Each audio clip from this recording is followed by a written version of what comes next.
You will hear a science student inquiring about English courses at a university language centre. You now have 30 seconds to read questions 1 to 7.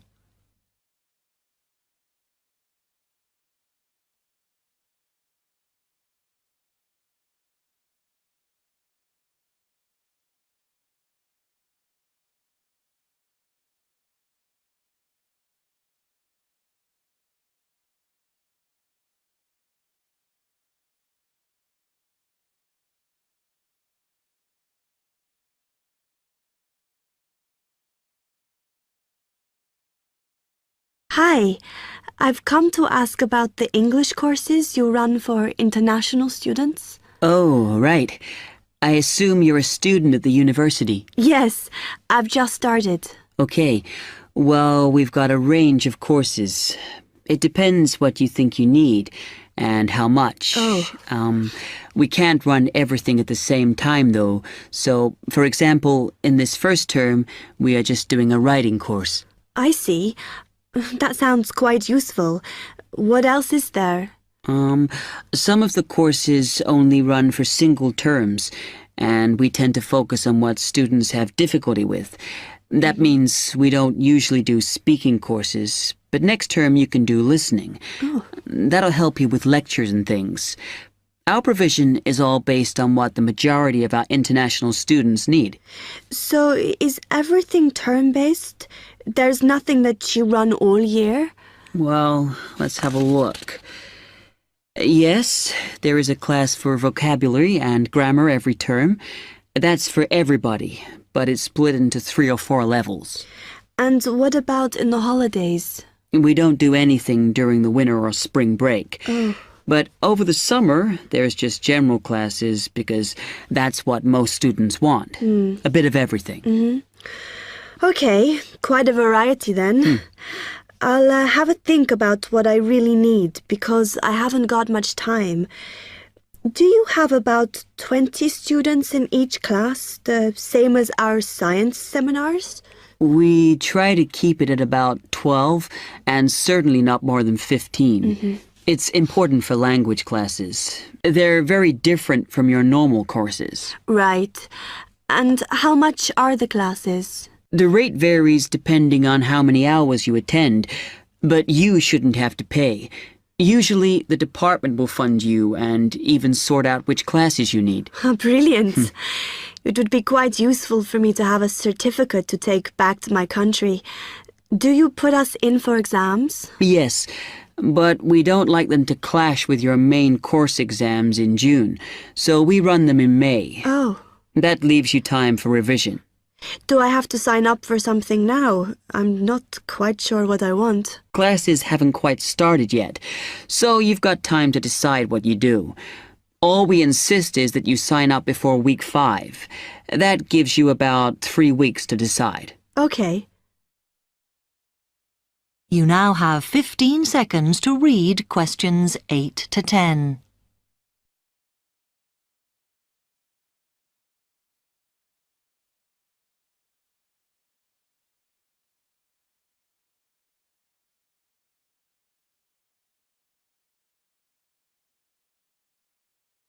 Then, when you've made up your mind, you need to come back here to the administration office to enroll.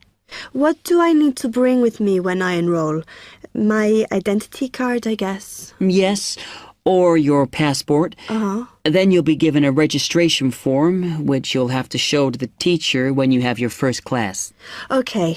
And should I ask my tutor about which classes I should do then? Yes. Then you get a note from him and give that to the desk when you register. Can I use the computers here as well? Yes. You'll be given a password when you go to your first class. So remember to bring a disk with you to save your work on, as you won't be allowed to save it on the hard drive. Okay. Will I need anything else? Dictionary? We've got loads of those here that you can borrow. But you'll need a notebook as we don't provide paper or files. Okay. Thanks.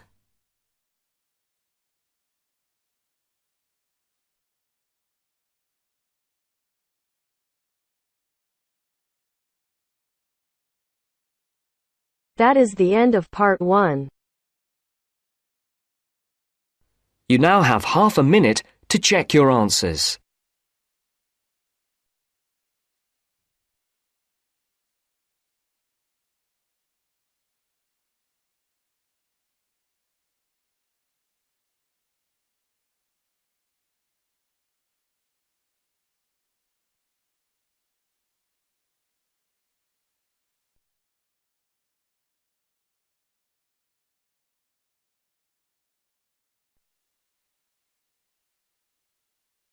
Now turns to part 2. Part 2. You will hear a tour guide welcoming a group of visitors to the British Library and telling them about the library and what they will see there. First, you have some time to look at questions 11 to 15.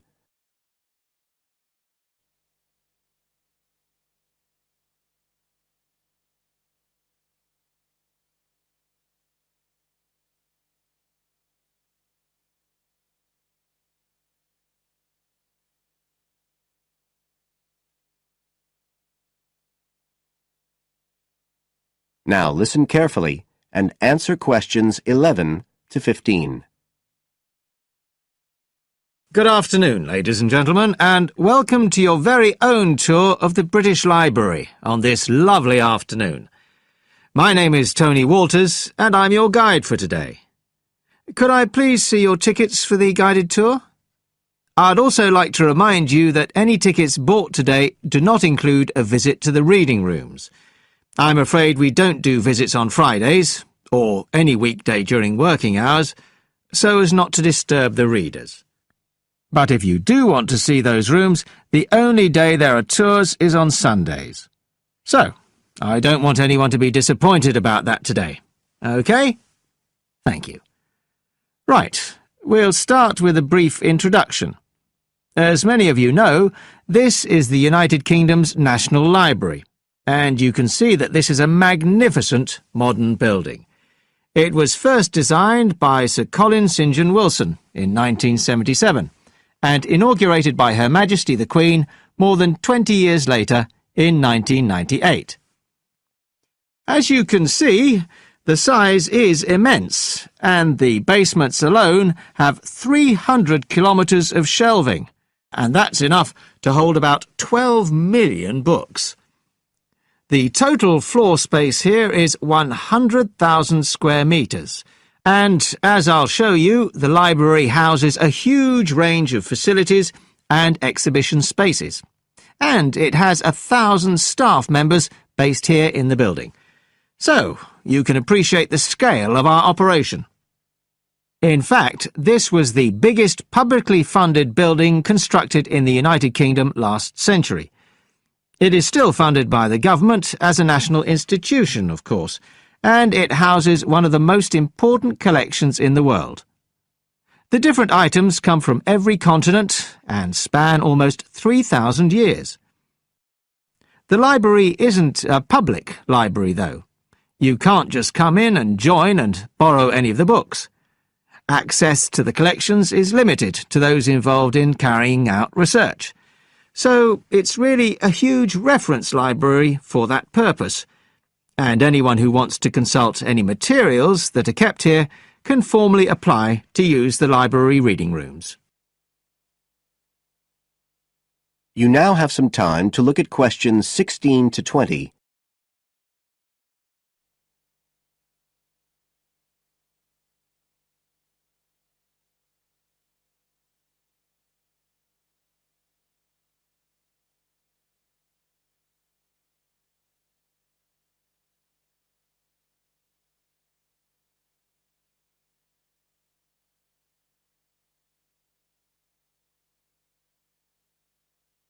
Now listen and answer questions 16 to 20.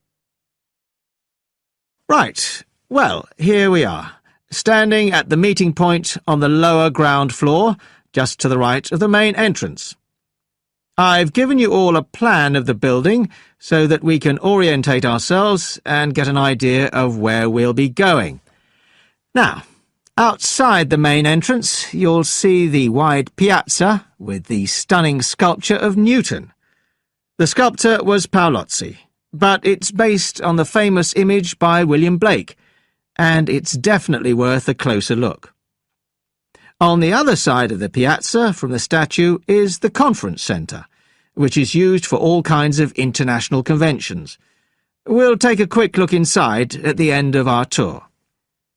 Looking ahead of us now, you'll see that we're standing opposite the staircase down to the basement, where you'll find the cloakroom, and to the left of that, we have the information desk, where you can find out about any current exhibitions, the times of the tours, and anything you need to know, if you don't have a tour guide.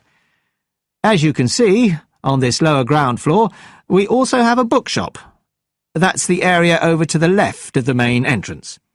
You'll be free to browse there when we get back to the ground floor. Now, opposite the main entrance on this floor, we have the open stairs leading up to the upper ground floor. And at the top of them, in the middle of the upper ground floor, you can see a kind of glass-sided tower that rises all the way up through the ceiling and up to the first floor. This is called the King's Library. It's really the heart of the building. It was built to house the collection that was presented to the nation in 1823 by the King. You can see it from every floor above ground. When we go up there, you'll find the library's treasures gallery on the left. Can you find it on your plan? That's the exciting one. So we'll be visiting that first, but we'll also take a look at the stamp display situated behind it on the way to the cafe. A lot of people miss that. The cafeteria runs along the back of the floor, and in the right-hand corner you'll find the lifts and toilets. Always good to locate them. The other main area on that floor is the public access catalogue section, and I'll show you how that operates when we get up there.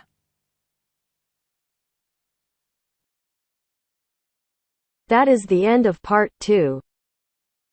You now have half a minute to check your answers.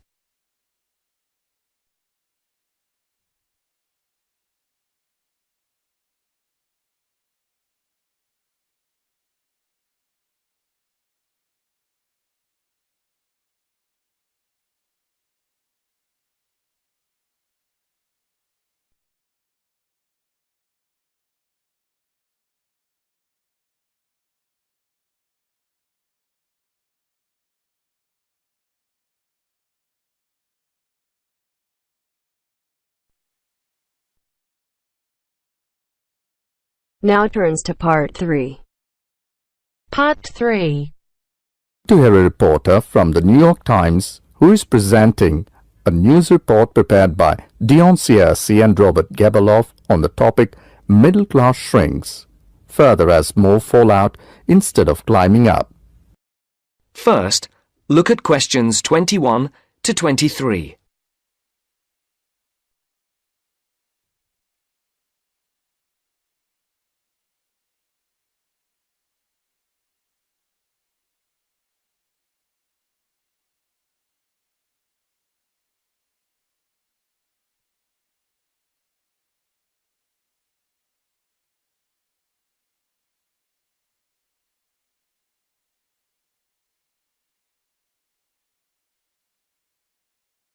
As you listen, answer the questions. The middle class that President Obama identified in his State of the Union speech last week as the foundation of the American economy has been shrinking for almost half a century. In the late 1960s, more than half of the households in the United States were squarely in the middle, earning, in today's dollars, $35,000 to $100,000 a year. Few people noticed or cared as the size of that group began to fall, because the shift was primarily caused by more Americans climbing the economic ladder into upper income brackets.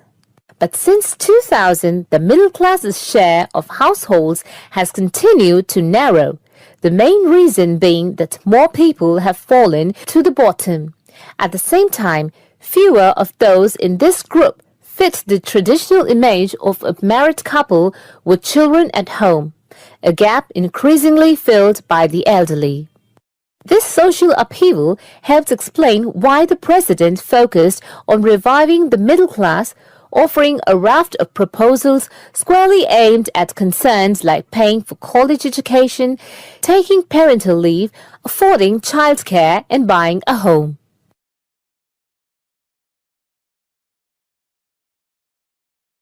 Before the conversation continues, look at questions 24 to 30.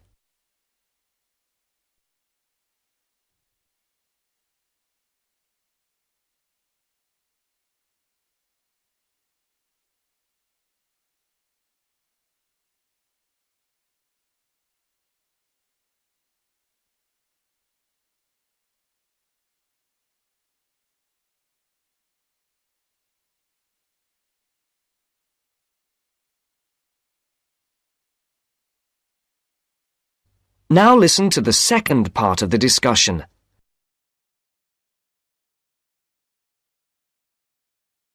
Mr. Obama told Congress and the public, "Still, regardless of their income, most Americans are identified as middle class.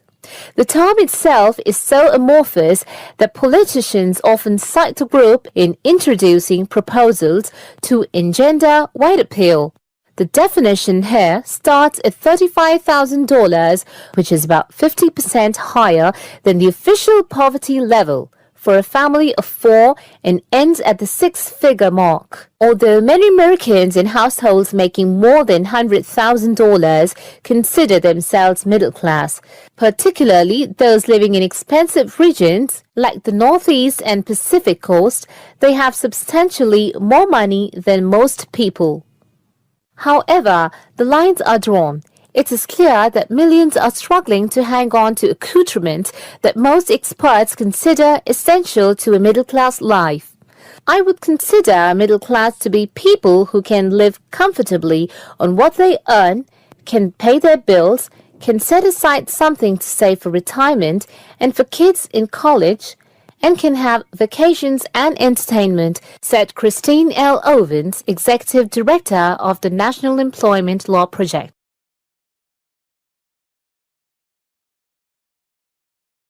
That is the end of part 3. You now have half a minute to check your answers.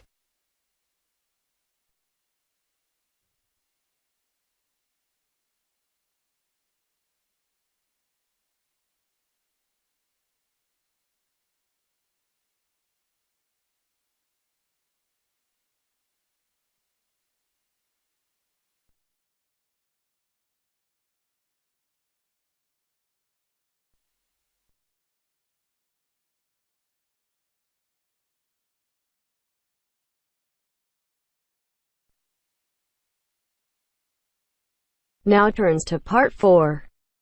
Part 4. You'll hear a lecture on MSG. First, you have some time to read questions 32 to 41.